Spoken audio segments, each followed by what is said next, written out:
السلام عليكم ورحمة الله وبركاته، عاملين إيه؟ يا رب تكونوا بخير. قبل ما نبدأ الفيديو، اللي مشتركش في القناة ينزل تحت الفيديو ويضغط على كلمة اشتراك ويفعل زر الجرس عشان يوصلكوا كل جديد.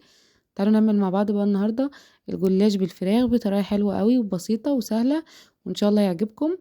هنعمله كده بطريقة مختلفة. يلا بينا نشوف هنعمله ازاي.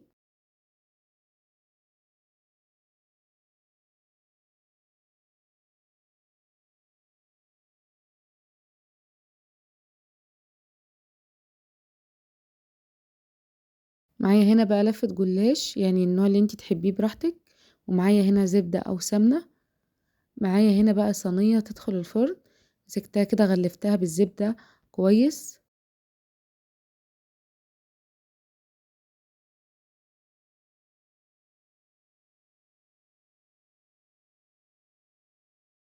بعد كده بقى هجيب ورقة واحدة من الجلاش، هدهنها كده هغلفها كلها كده بالزبدة بتاعتي. بصوا زي كده.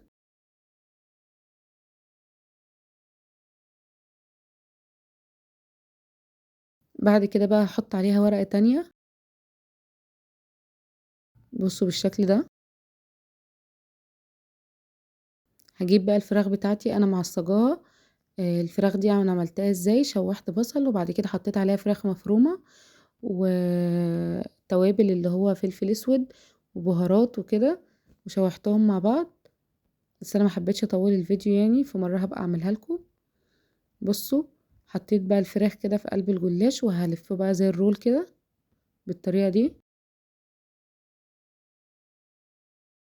بس يعني لفي بالراحه علشان ما يتقطعش منك. بصوا زي كده. هحطه بقى في الصينيه بتاعتي. خلصت بقى كل الكميه زي كده.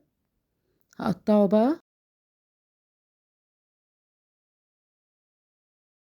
الجلاش لازم يتقطع قبل ما يدخل الفرن. بصوا هقطعه بالطريقه دي على حسب يعني الحجم اللي انت عايزاه. بعد كده بقى هغلفه بالزبده كويس.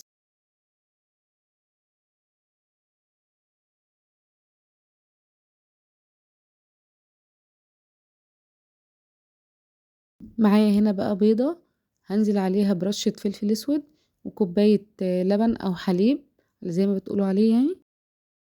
بعد كده هضربهم كويس مع بعض. هنزل بقى على الجلاش بتاعي كده بالخليط اللي انا عملته. هدخلها بقى فرن سخن على درجة حرارة 180، وهسيبها لحد ما تاخد لون من تحت. وبعد كده هولع الشواية، هديها لون من فوق، بس خلوا بالكم ما بتاخدش دقيقة. الوش ما بياخدش دقيقة عشان ما يتحرقش منكم. بعد بقى ما خرجت من الفرن، همشي السكينة كده على التقطيع اللي انا كنت مقطعاه كده بالراحة. بجد كانت تحفة يا جماعة بالفراخ، جربوها. بصوا عاملة ازاي مقرمشة من فوق ومن تحت.